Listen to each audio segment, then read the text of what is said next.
Oi, oi, boa noite! Está começando mais uma edição do TJ UFSC recheada de informações. Olha só o que você vai conferir hoje. O IBGE divulga dados sobre a inflação atual, caminhoneiros seguem bloqueando rodovias em Santa Catarina, declaração à nação do presidente Jair Bolsonaro e uma reportagem que a gente fez lá no ano passado sobre o atleta Roberto Alcade Rodrigues, que competiu na Paralimpíada neste ano. É logo depois da vinheta.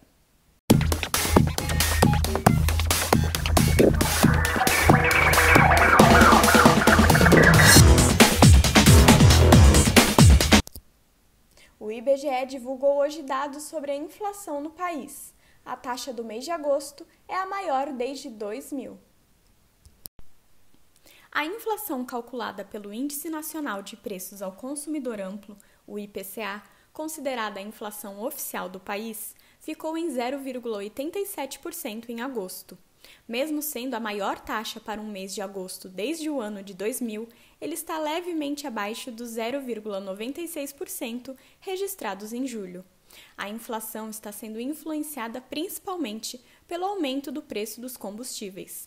A taxa acumulada em 12 meses chegou a 9,68%, a mais alta desde fevereiro de 2016, sendo que o maior aumento mensal foi em dezembro de 2020, com uma taxa de 1,35%.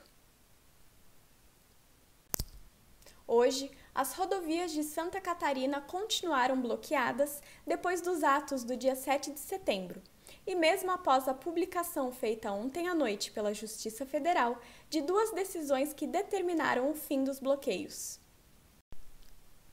As paralisações dos caminhoneiros seguiram em pontos importantes nas rodovias BR-280, BR-116, BR-470, BR-282 e BR-101, e os manifestantes reivindicam a destituição dos ministros do Supremo Tribunal Federal. O ponto mais crítico é na SC-407, que liga Biguaçu a Antônio Carlos. Nesse trecho, há bloqueio de acesso à base da Petrobras, que afeta a distribuição de combustível por todo o estado. Ainda falando sobre Santa Catarina, vamos agora aos dados atualizados da pandemia aqui no estado. As informações são da Secretaria Estadual de Saúde. Desde o início da pandemia, foram registrados 1.166.156 casos confirmados. Do total, 1.138.632 estão recuperados e outros 8.645 são casos ativos. Foram registradas 18.879 mortes no estado. Até agora, 67,46% da população catarinense já foi vacinada com a primeira dose. 33,75% já receberam a segunda dose do imunizante. Nesta tarde, o presidente Jair Bolsonaro divulgou um texto chamado Declaração à Nação, considerado um manifesto de pacificação. Nele, o presidente afirma que nunca teve intenção de agredir quaisquer dos três poderes e que as pessoas que exercem o poder não têm o direito de esticar a corda, a ponto de prejudicar a vida dos brasileiros e sua economia.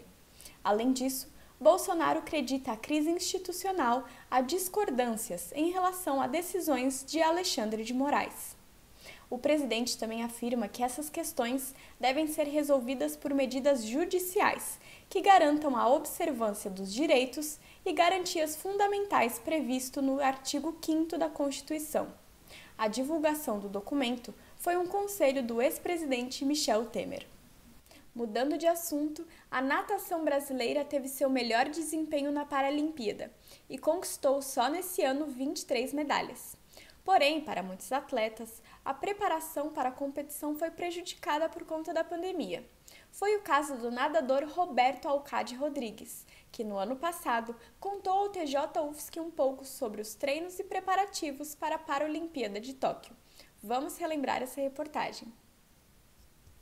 No dia 24 de março deste ano, o Comitê Olímpico Internacional anunciou oficialmente o adiamento das Olimpíadas e Paralimpíadas de Tóquio 2020 por conta da pandemia de Covid-19.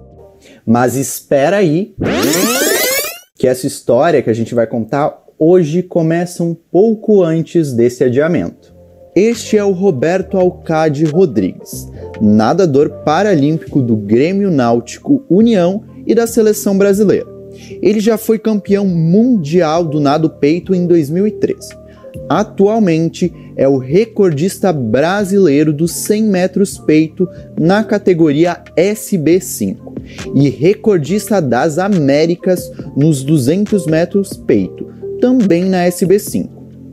Em fevereiro de 2020, o atleta iria competir em uma etapa da Copa do Mundo de Natação Paralímpica. Sua delegação até chegou à Itália, local da competição, mas logo teve de voltar para o Brasil.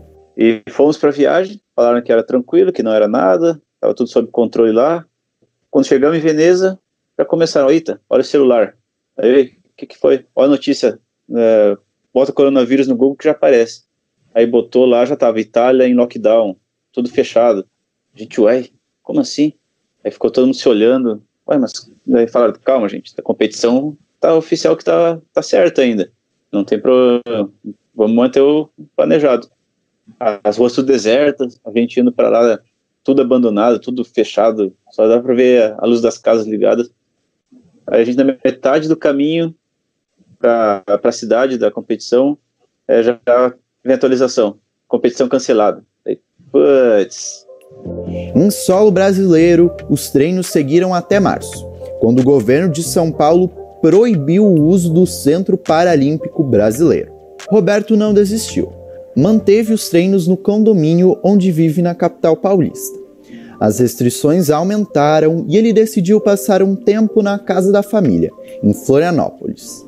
Sem a estrutura necessária para treinar, um fantasma assombrava o nadador: as Paralimpíadas de Tóquio. O governo do Japão falava que ia ter jogos, eles não queriam abrir mão, né, do todo investimento que foi gasto para os jogos. Então eles falaram, vai ser garantido, não tem risco nenhum e vão treinar. Aí a gente ficava pensando, como que a gente vai treinar aqui, sendo que tem lugar que está todo mundo morrendo, trancado e não está conseguindo treinar. Era meio injusto, né? Nós, paralímpicos, costumamos ser mais de risco, eu mesmo sou mais de risco para corona por ser cadeirante. Então já fica a cabeça a mil, será que vale a pena eu tentar treinar e correr o risco de alguma coisa? Com o avanço da pandemia e os protestos de atletas e entidades esportivas, no dia 24 de março, as Olimpíadas e Paralimpíadas de Tóquio 2020 foram oficialmente adiadas para o ano seguinte. Aí eles viram que realmente muita gente estava prejudicada. Aí eles falaram, não, agora chega, agora deu. E foi nesse momento que deu um alívio, né? Deu uma ufa, agora a gente pode não pensar nisso, pensar só em se cuidar. Sem a pressão de datas e prazos, o Roberto focou em se cuidar. Durante mais ou menos 3 meses, deixou os treinos de lado e aproveitou o momento para olhar para si. Eu literalmente parei de me preocupar. E foi um momento bom ter acontecido isso, para literalmente dar uma limpada na cabeça, né? Pra gente foi um ano perdido, não perdido, né, psicologicamente, né? A gente teve que aprender muita coisa, e muita coisa que vai trazer para ser útil para o próximo ciclo, para Tóquio. Mas foi um ano que a gente teve um desperdício de competições muito grande. No dia 11 de junho, o Comitê Paralímpico Brasileiro apresentou um protocolo para a reabertura do Centro Paralímpico. No dia 27, receberam a aprovação das autoridades municipais e estaduais. Desde junho, pouco a pouco, os atletas têm retornado aos treinos, seja no centro ou em outros espaços. E agora correndo atrás do tempo perdido, né? Com muito cuidado, exatamente porque 3 meses parado é muito fácil ter lesão na volta. Então tem que cuidar muito a ansiedade, cuidar muito a pressa, que é muita coisa nova, né? E eu já estou fazendo treinos muito parecidos e com a previsão de muito melhora, né? Tem uma melhora muito grande comparado com o que eu estava antes. O Comitê Olímpico Internacional prevê que os Jogos Paralímpicos sejam realizados entre o dia 24 de agosto e 5 de setembro de 2021. As seletivas devem acontecer alguns meses antes. E o Roberto está bem otimista. Tá vindo uma coisa boa, uma coisa que foi bem ruim na hora, né? Vocês veem umas coisas horríveis que acontecem com a gente, e a gente fica, putz, não vê nada, né? Só que é só seguir andando, indo pra frente, e daí quando vê já, nossa, aconteceu tal coisa, eu consegui tirar um lado bom, né? E é o que a gente tá fazendo agora. O TJ UFSC de hoje vai ficando por aqui. Muito obrigada pela companhia e fica ligado que amanhã a gente volta com muito mais. Tchau, tchau!